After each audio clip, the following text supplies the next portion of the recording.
One of the biggest questions buyers are asking right now is who pays the buyer's agent? And honestly, with all the new rules, changes in real estate, it can feel really confusing very quickly.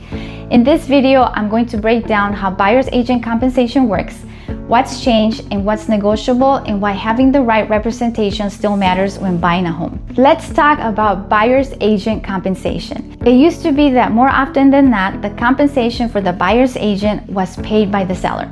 Now, regulations have changed and the responsibility for paying the compensation for the buyer representation, the agent representing and protecting you, the buyer, ultimately falls on the buyer. That said, your buyer's agent can still negotiate with the seller and the seller's agent to have them contribute towards that compensation or even pay all of it. It's all negotiable.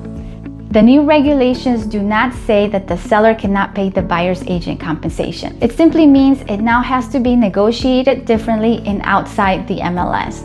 Some sellers may still choose to pay the buyer's agent compensation and some may not.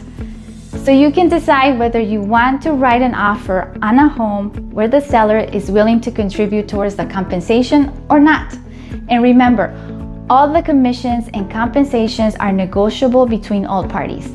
This is not a standard or a fixed commission amount. Now that the compensation can seem like a big expense, the question becomes, is it really worth it? If you choose the right broker to represent you, absolutely. Remember, the seller's agent represents the seller. Their job is to protect the seller's interests, negotiate the best price for the seller, and get the seller the best terms possible. You want someone doing the same thing for you. Most experts agree that buyers who try to represent themselves often end up paying more for a home because they lack the negotiation skills, market knowledge, and experience that a professional agent brings to the table. They may also miss out on the best opportunities because they don't have access to the same information and insights as an experienced agent has. And honestly, buying a home is a very complex process. When buyers try to handle everything on their own, they sometimes end up facing legal headaches, unexpected costs, or problems they never saw coming. At first, it may seem like you're saving money by not using an agent, but when you look at the size of the investment and the potential liability involved, it can actually become a false savings.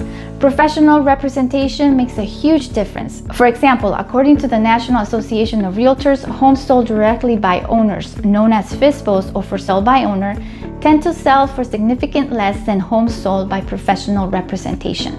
So if representation can make that much difference for a seller, imagine the value it brings to you as the buyer. And remember, your buyer's agent does not get paid unless they successfully help you get into a home. Now let's talk about what a great buyer's agent actually does for you. First, they help guide you towards the right home. They start by connecting you with the reputable lenders so you truly understand what you can comfortably afford. You don't want to be spending time looking at a Mercedes if a Kia is what fits your budget. A great agent will also help you get a clear understanding of your priorities, needs, and must-haves in a home. Before dragging you around on random home tours, they'll research neighborhoods and homes to help find the best match for you. They'll guide you through detailed information on things like school ratings, traffic patterns, local amenities, zoning restrictions, and future developments in the area. These are things most buyers don't even think about asking. Before you ever step into a car, you should already have a clear understanding of whether a property fits what you're looking for. Then once you find the home you like, your agent researches the market even further. They communicate with the seller's agent to understand the seller's priorities and motivations. At this point, they'll also ask whether the seller is willing to contribute towards the buyer's agent compensation. All of this helps you decide whether you make an offer, what price to offer, and what terms may be most attractive to the seller. Then comes negotiation. A great agent will be a strong collaborative negotiator with the experience and expertise to know when to compromise and how to help create a deal that works for both the buyer and the seller. Your buyer's agent will be able to negotiate things like rent backs, potential maintenance issues, repair requests, closing costs, timelines, and many other terms that can help protect your interest and save you money. The seller's agent is working to get the seller the best possible deal. The buyer's agent is doing the same thing for you. Once your offer is accepted, your agent then manages the entire process behind the scenes.